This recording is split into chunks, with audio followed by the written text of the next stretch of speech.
Hello student, this is Rajan and welcome to Raiyat classes. जैसा कि आज का हमारा जो टॉपिक हम डिस्कस करने वाले हैं वो काफ़ी इंपॉर्टेंट टॉपिक है। तो आज के टॉपिक में हमें डिस्कस करना है बेसिकली ये क्वेश्चंस आपके जेई मेंस में भी आए थे, तो मैंने इसके ऊपर एक अच्छी सी वीडियो बनाई है। और जो हमारे मेंस में भी क्वेश्चन आई है अभी 2022 के 24 जून के एग्जाम में जो पेपर में क्वेश्चन आए थे उनको भी मैं आपको एक्सप्लेन करूँगा, लेकिन उससे पहले मैं आपको थोड़ा सा इसका बेस करवा दूंगा जिससे आप उन क्वेश्चनों को भी आसानी से कर सकते हो। ठीक है बच्चों, तो बेसिकली क्वेश्चन जो मैंने सबसे पहला मेंशन किया है, क्वेश्चन में लिखा है यूजिंग द बाइनोमियल थ्योरम, यानी कि आपको बाइनोमियल थ्योरम का यूज करना है। और जो हमारे पास फंक्शन है 6 की पावर n माइनस का 5n, अगर मैं इसको 25 से डिवाइड कर दूं तो इसका रिमाइंडर कितना आएगा। ठीक है बच्चों, तो मैं आपको इस क्वेश्चन को सॉल्व करने की प्रॉपर स्ट्रेटजी बताऊंगा और प्रॉपर इसका सॉल्यूशन भी आपको बताऊंगा कि अपन इस तरीके के क्वेश्चन को कैसे करते हैं। तो बच्चों इस क्वेश्चन को बिगिनिंग करने से पहले थोड़ा सा आपको एनालाइज कराते हैं। यहाँ पे जो मेरे पास फंक्शन लिखा है वो 6 की पावर n और माइनस का बच्चों 5n लिखा है। तो इस फंक्शन को लिखते हैं। ठीक है बच्चों, तो इस फंक्शन को लिखने के बाद जो अगला स्टेप है ये आप अच्छे से इसको फोकस करेंगे। यहाँ पे मेरे पास जो फंक्शन लिखा है बच्चों वो कितना लिखा है 6 की पावर n। तो 6 की पावर n को बच्चों हम क्या मेंशन कर सकते हैं 1 + 5 और पूरे की पावर n, और माइनस के 5n को हम बच्चों कोई चेंजिंग नहीं करेंगे और इस फंक्शन को एज इट इज लिखा रहने देंगे। ठीक है बच्चों, अब इसके बाद इसका जो अगला स्टेप आपको कराते हैं तो आपको यहाँ पे विजुलाइज हो रहा होगा ये मेरे पास एक आइडेंटिटी लिखी हुई है 1 + x पे पावर n, जो बाइनोमियल एक्सपेंशन मैंने आपको बताया था। मैं इसको रिपीट करता हूँ nc0 nc1x nc2x²। अच्छा बच्चों कंटिन्यू करते हैं और लास्ट टर्म जो मिलता है वो ncn और x पे पावर n। तो बच्चों ये तो मेरे पास एक आइडेंटिटी होती है बाइनोमियल थ्योरम की। तो अपन क्या करते हैं, तो अपन के पास 1 एज इट इज है, लेकिन जो x है उस फंक्शन की वैल्यू बच्चों कितनी गिवन है 5। तो बच्चों इस आइडेंटिटी का यहाँ पे यूज़ करते हैं और हम इसको ओपन करते हैं। तो सबसे पहले लिखा nc0, ठीक है, सेकंड पार्ट में लिखा nc1, और लेकिन अब की बार फंक्शन कितना बच्चों दे रखा है 5, और फिर अगला फंक्शन जो गिवन है वो हमें गिवन है nc2 और अब की बार 5 का स्क्वायर। ठीक है बच्चों, नेक्स्ट फंक्शन nc3 और 5 का क्यूब। बच्चों इसको कंटिन्यू करते रहेंगे और मैंने लास्ट टर्म लिखा ncn और इनटू में बच्चों 5 की पावर n, 5 की पावर n, और इसको तो मैंने एक ब्रैकेट में क्लोज कर लिया और इसके बाहर कितना लिखा है बच्चों माइनस का 5n। तो माइनस की 5n को एज इट इज लिखते हैं। अब मैं इसको आपको बताता हूँ कि क्या करना है। nc0 फंक्शन है तो बच्चों nc0 फंक्शन की वैल्यू हमें कितनी मिलेगी 1। ठीक है बच्चों, इसकी वैल्यू हमें कितनी मिलेगी 5। ठीक है, और nc1 की वैल्यू n मिल जाएगी। ठीक है बच्चों, और यहाँ से जो इसकी वैल्यू मिलेगी वो 25 nc2। तो इसी तरीके से हम इसको सॉल्व नहीं करते और कंटिन्यू एज इट इज लिख के आपको बताते हैं, और लास्ट में जो वैल्यू मिलेगी तो वो 5 की पावर n, और माइनस का बच्चों कितना लिखा है, माइनस का मेरे पास 5n लिखा हुआ है। ठीक है बच्चों, तो मैं क्या करता हूँ 1 + 5n को तो मैंने एज इट इज लिखा बच्चों। अच्छा मुझे किससे डिविजिबिलिटी चेक करके बतानी है, तो बच्चों हमें 25 की डिविजिबिलिटी बतानी है। तो मैंने इस पूरे फंक्शन से यानी कि 5 की पावर 2 को कॉमन निकाला, तो बेसिकली 25 कॉमन निकल गया आएगा। ये nc2 बचा, यहाँ से बचा 5 nc3। अच्छा बच्चों कंटिन्यू करेंगे तो यहाँ पे 5 की पावर n-2 मिलेगी। अच्छा बच्चों, तो थोड़ा सा आपको एनालाइज हो रखा होगा कि क्वेश्चन हमारा काफ़ी इजी होने वाला है। ठीक है बच्चों, तो इस 5n से इस 5n को मैंने कैंसिल किया और 1 को एज इट इज लिखा। और बच्चों अगर आपको एनालाइज हुआ होगा तो ये पूरा फंक्शन है ये मेरे पास एक पॉजिटिव फंक्शन रहेगा जो किसका डिविजिबल है बच्चों 25 पर। तो मैंने इसको लिखा ये मेरे पास एक पूरा पॉजिटिव फंक्शन है और डिविजिबिलिटी किसकी है 25 की। तो बच्चों थोड़ा सा आपको एनालाइज हुआ होगा, अगर ये पूरा फंक्शन 25 से कैंसिल आउट हो जाएगा तो मेरे पास जो रिमाइंडर बच के आएगा वो बच्चों कितना आएगा 1 आ जाएगा रिमाइंडर इसका। तो ये क्वेश्चन को करने का एक बेसिक सा मैंने आपको मेथड एक्सप्लेन किया है। सबसे पहले क्या करना है आपको, अगर जिस नंबर की पावर दे रखी है उस नंबर की पावर को सॉल्व करते हैं, यानी कि 6 की पावर n को मैंने लिखा 1 + 5 की पावर n और माइनस में फंक्शन लिखा 5n। अब बच्चों मैंने 1 + x की पावर n का फॉर्मूला को एज इट इज ओपन किया, और फॉर्मूला ओपन करने के बाद आपको कुछ नहीं करना, आपको देखना है कि डिविजिबिलिटी किसकी चेक करनी है। तो डिविजिबिलिटी बच्चों 25 की चेक करनी थी। तो 25 मैंने इन फंक्शनों को एज इट इज लिखा और इतने सारे फंक्शन जो बचे थे उसमें 5 की पावर 2 को कॉमन लिया, तो बाकी फंक्शन जो ये होंगे वो सब 5 के डिविजिबल होंगे। ठीक है बच्चों, तो ये फंक्शन सारे 5 के डिविजिबल होंगे और ये मेरा 5 का स्क्वायर 25 हो गया। तो मैंने कहा ये सारे डिविजिबल हैं तो 25 है और सारे पॉजिटिव नंबर भी हैं। तो अब बचा कितना बच्चों 1, तो यानी कि इसका जो मैंने रिमाइंडर निकाला, अगर इसको 25 से डिवाइड करोगे तो बच्चों इसका रिमाइंडर कितना आने वाला है, 1 आने वाला है। ठीक है बच्चों, इसी के साथ हम आपको दूसरा क्वेश्चन, हम आपको सारे क्वेश्चंस करा के देंगे और लास्ट में आपको क्लियर करा के ही भेजेंगे। ठीक है बच्चों, इसी के साथ दूसरा क्वेश्चन। ठीक है बच्चों, तो क्वेश्चन नंबर 2 मैंने मेंशन करके रखा है। यहाँ पे जो क्वेश्चन दे रखा है उसने हमसे बोला है कि हमें बाइनोमियल थ्योरम का यूज़ करना है और हमें इस चीज़ को प्रूव करना है। जो मेरे पास फंक्शन लिखा हुआ है 9 की पावर n+1 माइनस का 8n और माइनस का 9 बच्चों किससे डिविजिबल होना चाहिए, 64 से। इस चीज़ को हमें प्रूव करके दिखाना है। तो बच्चों हम समझते हैं कि इसको कैसे प्रूव करते हैं। तो बच्चों एक बार हम फिर से आपको वही चीज़ एनालाइज कराते हैं कि 9 की पावर n+1 और माइनस का 8n और माइनस का 9, ये एज इट इज फंक्शन लिखा है बच्चों, तो इसको एज इट इज रहने दो। अच्छा 9 लिखा है और मुझे चाहिए कितना बच्चों, 64। तो 9 को ऐसे ब्रेक करो जिससे कहीं ना कहीं 64 को डिविजिबल करने वाला टर्म मिले। तो यानी कि 64 8 से डिविजिबल हो जाता है। तो बच्चों मैंने लिखा 1 + 8 की पावर n+1 और माइनस का 8n और माइनस का n।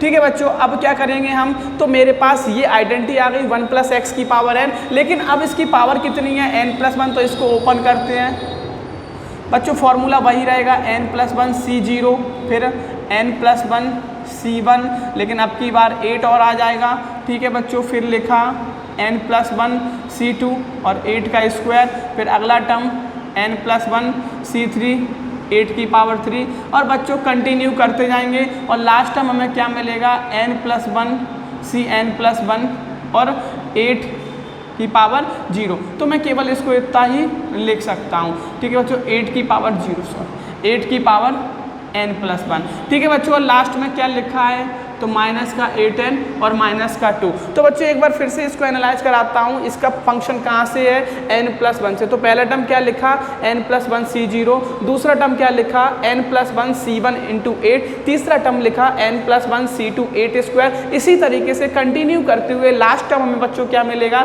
n+1 Cn+1 और 8 की पावर n+1 और माइनस का 8n और माइनस का 9 जो मेरे पास फंक्शन में एज इट इज लिखे हुए बच्चों। तो इसकी वैल्यू आपको पता होगी, इसकी वैल्यू हमें कितनी मिलेगी 1 और इसकी वैल्यू जो मिलेगी वो हमें मिलेगी 8n + 8। अच्छा बच्चे कन्फ्यूजन में मत होना, मैंने डायरेक्ट लिखा तो मैं आपको इसको बेसिक ही बताता हूँ। ये 8 ही मिला और इसकी वैल्यू n+1 मिली। ठीक है बच्चों, यहाँ से मैंने कहा इस पूरे क्वेश्चन में से मैंने 8 की पावर 2 को कॉमन निकाला तो मेरे पास बचा n+1 C2, अगला फंक्शन बचा n+1 C3 और 8 बचा और सो ऑन कंटिन्यू करके लास्ट में जो फंक्शन मिला वो n+1 Cn+1। अच्छा बच्चों, इसमें से 2 कॉमन निकाला तो -2 करते हैं तो n+1 माइनस का 2 यानी कि 8 की पावर n-1 और ये लिखा था माइनस का 8n और माइनस का 9। तो बच्चों अब आपको यहाँ पे मैं करता हूँ, ये 1 ही लिखा, 8 का मल्टीप्लाई किया तो 8n और ये मिला बच्चों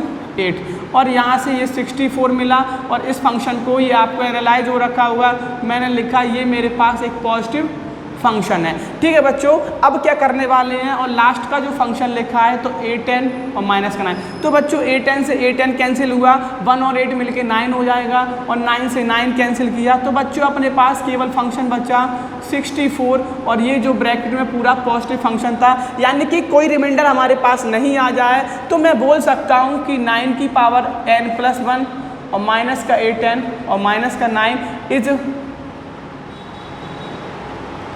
डिविजिबल बाई 64।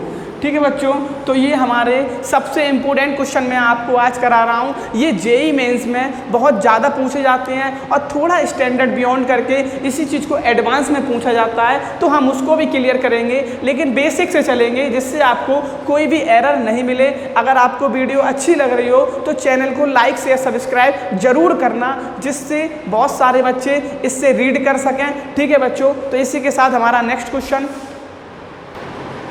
तो बच्चों नेक्स्ट क्वेश्चन मैंने आपके सामने एक और बाइनोमियल थ्योरम से रिलेटेड उसी पैटर्न का एक क्वेश्चन और लिया है, तो वीडियो को पॉज करके आप इसको पहले ट्राई कर सकते हो। क्वेश्चन मेरे पास एज इट इज है 3 की पावर 3n माइनस का 26n माइनस का 1, और आपको ये प्रूव करके दिखाना है, सॉरी आपको बता रखा है कि ये डिविजिबल किससे है 676 से, तो आपको इसका रिमाइंडर आइडेंटिफाई करना है। ठीक है बच्चों, तो मैं आपको कंटिन्यू करता हूँ, आप वीडियो को पॉज करके एक बार इसको ट्राई भी कर सकते हो। तो बच्चों सबसे पहले मेरे पास जो फंक्शन लिखा है वो 3 की पावर 3n माइनस का 26n और माइनस का 1। ठीक है बच्चों, तो इसको प्रूव करने के लिए सबसे पहले हमें यहाँ पे किसकी रिक्वायरमेंट है 676 की। तो बच्चों ये नियरेस्ट किसके जाता है, तो ये 26 के नियरेस्ट जाता है। तो सबसे पहले मैं क्या करता हूँ 3 की पावर 3n को मैं 27 और इसकी पावर n लिखता हूँ, और इसको फंक्शन को एज इट इज मैंने लिखा।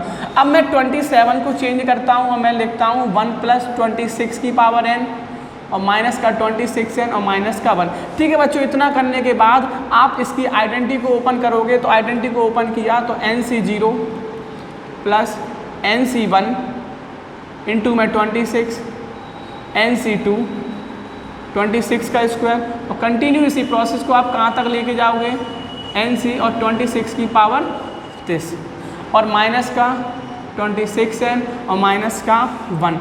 ठीक है बच्चों, तो NC0 की वैल्यू 1, यहाँ से जो वैल्यू मिली वो 26n मिली, और यहाँ से मैंने 26 का स्क्वायर कॉमन निकाला बच्चों, तो 26 का स्क्वायर कॉमन निकाला तो बचा बच्चों NC2 और फिर मिलेगा NC3 और इंटू में 26 और सो ऑन बच्चों कहाँ तक NCn, और लेकिन 26 की पावर n माइनस 2 और माइनस का 26n माइनस का 1।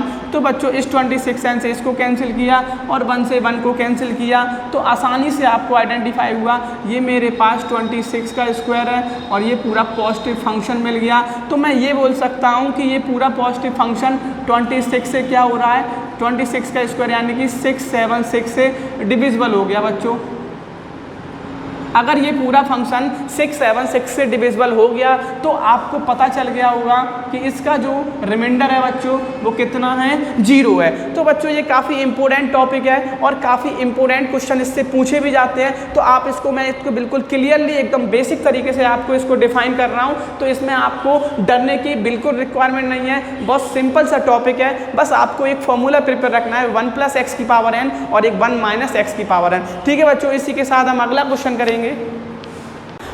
ठीक है बच्चों, तो जैसा कि ये क्वेश्चन जो मेंशन करके रखा है ये अभी करंट का जो पेपर हुआ था यानी कि 24 जून का, उसमें मेंस में ये क्वेश्चन आपका मेंस में 2022 के फर्स्ट शिफ्ट में पूछा गया है, यानी कि बाइनोमियल थ्योरम का पहला ही क्वेश्चन आपसे पेपर में पूछा गया था। और क्वेश्चन था मेरा कि 3 की पावर 2022 अगर 5 से डिविजिबल होता है तो उस फंक्शन का रिमाइंडर कितना आता है। ठीक है बच्चों, तो इसको मैं आपको एक्सप्लेन करता हूँ और एकदम बेसिक से एक्सप्लेन करूँगा तो आपको एकदम पूरा बिल्कुल क्लियर हो जाएगा। तो सबसे पहले बच्चों हमारे पास जो फंक्शन है वो कितना है 3 की पावर 2022। तो इस फंक्शन को मैंने लिखा 3 का स्क्वायर और पूरे की पावर 1011। ठीक है बच्चों, तो 3 के स्क्वायर का मतलब क्या होता है 9 और इस पूरे की पावर 1011। अब बच्चों एक स्टेप और 9 के टर्म में मैं इसको कन्वर्ट करता हूँ बाइनोमियल के लिए, तो मैंने लिखा 10 माइनस 1 और इस पूरे की पावर 1011। ठीक है बच्चों, लेकिन हमारे पास जो आइडेंटिटी होती है वो 1 माइनस एक्स के टर्म में होती है,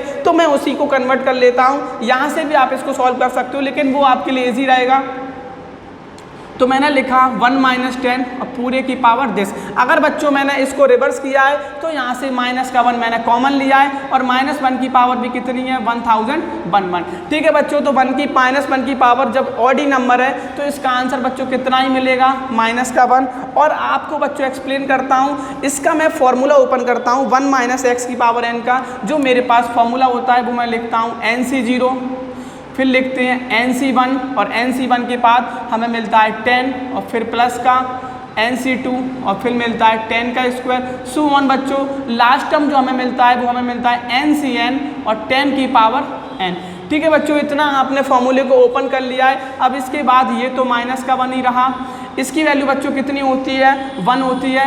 और यहाँ से बच्चों अब यहाँ से आपको समझना है कि हमें किससे डिविजिबल दिखाना है बच्चों, तो हमें 5 से डिविजिबल दिखाना है। तो इस पूरे फंक्शन में बच्चों मैंने 5 को कॉमन लिया, तो मेरे पास जो एक आंसर बच के आया तो यहाँ पे 2 बचा यहाँ से बच्चों सॉल्व किया तो यहाँ से मेरे पास 20 हो गया। इसी तरीके से मैंने इसको कंटिन्यू लिखा। ठीक है बच्चों, अब इसके बाद मैंने क्या लिखा, ये माइनस का 1 लिखा, 1 लिखा 5, और ये मेरे पास एक पूरा फंक्शन बच्चों कैसा है, पॉजिटिव फंक्शन होगा जो डिविजिबल हो जाएगा। माइनस कॉमन निकाला तो इसके साइन चेंज कर देना बच्चों।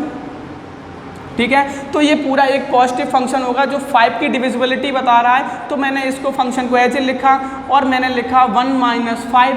ठीक है बच्चों, तो माइनस का 1 ये मतलब माइनस का 4, तो इसका बच्चों आंसर कितना आ गया 4। तो बच्चों इसका रिमाइंडर कितना होने वाला है, तो इसका रिमाइंडर हमें 4 आने वाला है। तो ये काफ़ी इंपॉर्टेंट और काफ़ी ईजी क्वेश्चन दिया था मेंस की आपकी फर्स्ट शिफ्ट में 24 जून का। इसी बेस से आपकी सेकेंड शिफ्ट में भी उसने एक क्वेश्चन दिया है, तो उसको भी अपन बच्चों